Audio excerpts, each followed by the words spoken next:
The night air was heavy, soaked with mist and the quiet hum of distant traffic. Clara stood under the flickering streetlight, clutching her phone. No signal, no sound, only the hollow wind whispering down the empty road. The bus stop sign creaked above her, swaying gently like it was breathing. She checked the time again. 12:47 a.m. The last bus should have passed 20 minutes ago, according to the schedule she had seen downtown. But she stayed.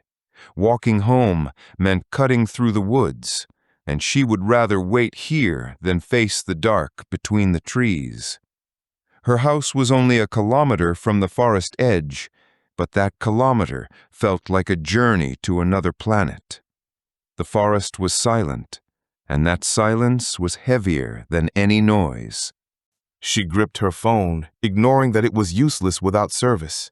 It was just an object that gave her a sense of control.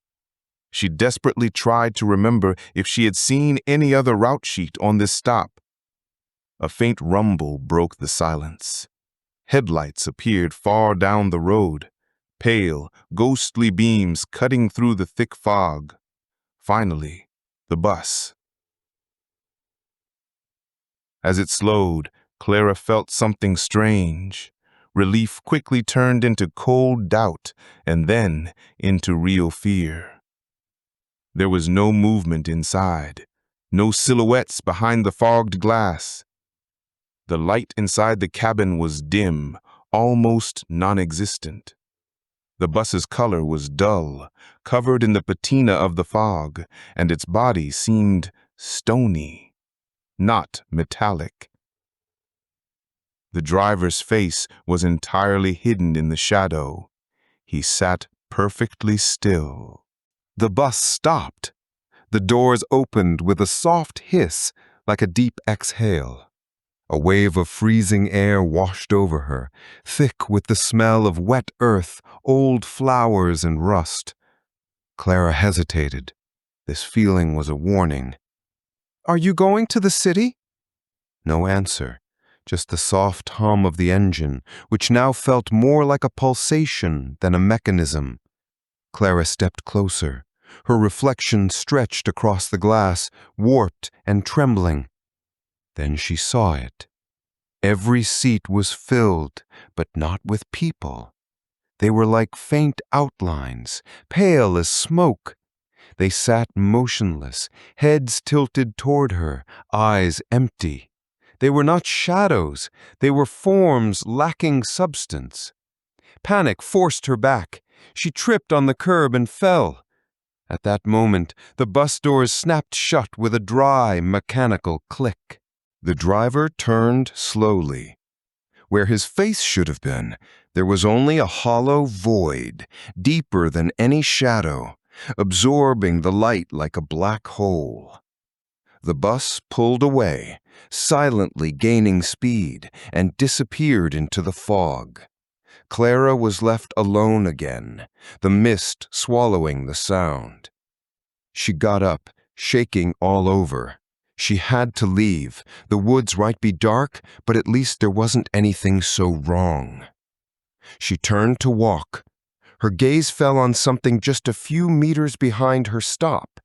It was another bus sign, cracked and faded, almost completely covered in vines. The metal pole was bent, and an old yellowed piece of paper hung on it. The sign said bus stop, but its schedule ended in 1998. The bus stop where she had just been standing was new. This one was forgotten. Everything indicated she should have been standing here at the old one, but somehow she had moved to the new one. She couldn't remember taking a single step.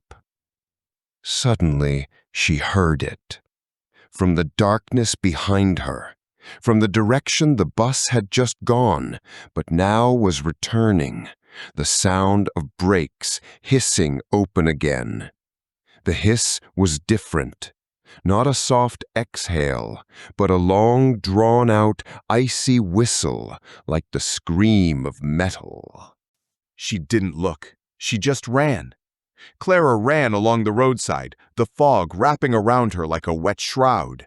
She did not dare to look back. She knew it was there. Not the bus that had left, but this other one that had stopped to take her again. Her lungs burned. Her shoes slid on the wet asphalt. She felt she was about to fall. She ran toward the woods. It was madness, but the feeling of the bus getting closer was worse than any darkness. She rushed toward the tree line and plunged into the thick bushes. The woods were not as she remembered them. Instead of familiar paths, there was a chaos of tangled branches and wet high grass. She ran, hearing the growing engine hum behind her. The hum was different now, deeper, more vibrational, passing through the ground and her bones. She fell, scratching her hands on the roots. Looking up, she saw two pale headlights through the thick branches, moving slowly along the road. They couldn't see her, but they knew she was here. When the bus passed, the rumble faded, but the silence that returned was worse.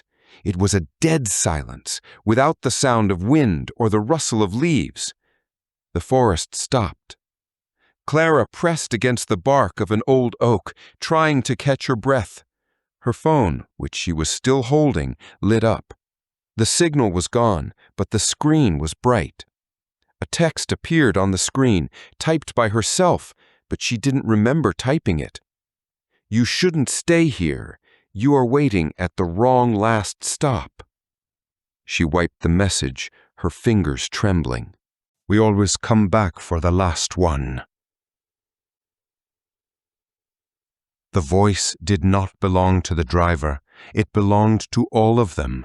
It sounded like a collection of weak, empty whispers resonating in one place. Clara looked at the oak she was hiding behind, her gaze focused on the bark. She noticed something engraved in a crack. It was an inscription. 1998. V.K. V.K., Victoria King, the girl who disappeared 20 years ago while riding this route and had to walk through the woods. She was never found. She was standing at the old stop. She was waiting for the same last bus that took Victoria King. The hiss returned, this time very close, not on the road, but right at the edge of the woods. Clara slowly stood up and looked. In the break in the fog, on the very edge of the woods, the bus was standing. Its headlights were pointed directly at her, but they were not ghostly. They were absolutely red, like a predator's eyes. The doors hissed open, and this time they stayed open, as if inviting her. From inside, where those pale, smoky silhouettes were sitting, no sound came, but she felt a pulling force. It was an absolute mental demand forcing her to go.